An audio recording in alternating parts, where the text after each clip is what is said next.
தியா rework designer. இன்றைக்கி வந்து ஒரு டிசைன் பார்ப்போம். இது கொஞ்சம் நம்ம இந்த குந்தன் வச்சு ஒர்க் பண்ணியிருக்கோம். ஃபஸ்ட்டு வந்து என்ன பண்ணியிருக்கோன்னா, ஜரி கொடுத்துருக்கோம், த்ரெட் கொடுத்துருக்கோம், சுகர் பீட் கொடுத்துருக்கோம். கட் பீட்டில் வந்து லோட் மாதிரி பண்ணிவிட்டு சுகர் பீடு, அப்புறம் பாருங்கள் பீட்ஸ்லாம் ஃபுல்லாகவே கவ்வாக பண்ணிவிட்டு நெக்ஸ்ட்டு வந்து அது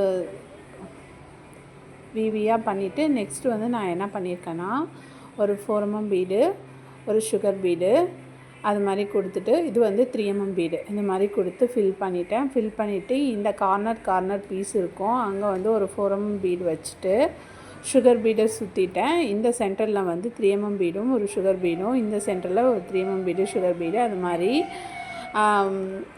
இந்த சைடும் கொடுத்துட்டு அடுத்தது 4 mm பீடும் 3 mm 4 mm பீடும் கொடுத்து ஃபில் பண்ணியிருக்கேன் ஒரு ஃப்ளவர் ஃபார்மில். பாருங்கள், பார்த்தீங்கன்னா உங்களுக்கு தெரியும். இப்போது நெக் போர்ஷன் ஃபுல்லாகவே பாருங்கள். புட்டாக்கு வந்து நான் என்ன பண்ணியிருக்கேன்னா, மூக்குத்தி ஸ்டோன் மாதிரி வச்சுட்டு, ஆக்சுவலாக வந்து இது வந்து சுகர் பீடு 4 mm பீடு மாதிரி முத்து மாதிரி வச்சுட்டு, இங்கே வந்து அந்த குந்தன் ஸ்டோனை வந்து ஒட்டியிருக்கேன். ஸ்லீவுக்கும் அதே மாதிரி தான் பண்ணியிருக்கோம். நம்ம என்ன நெக்குக்கு பண்ணுமோ அதே தான் ஸ்லீவுக்கும் பண்ணியிருக்கோம் பாருங்கள்.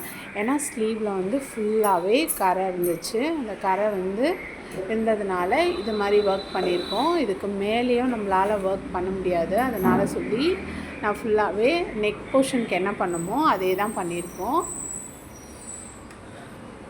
ஃப்ரண்ட்டுக்கும் அதே மாதிரி தான் பண்ணியிருக்கேன் பாருங்கள்.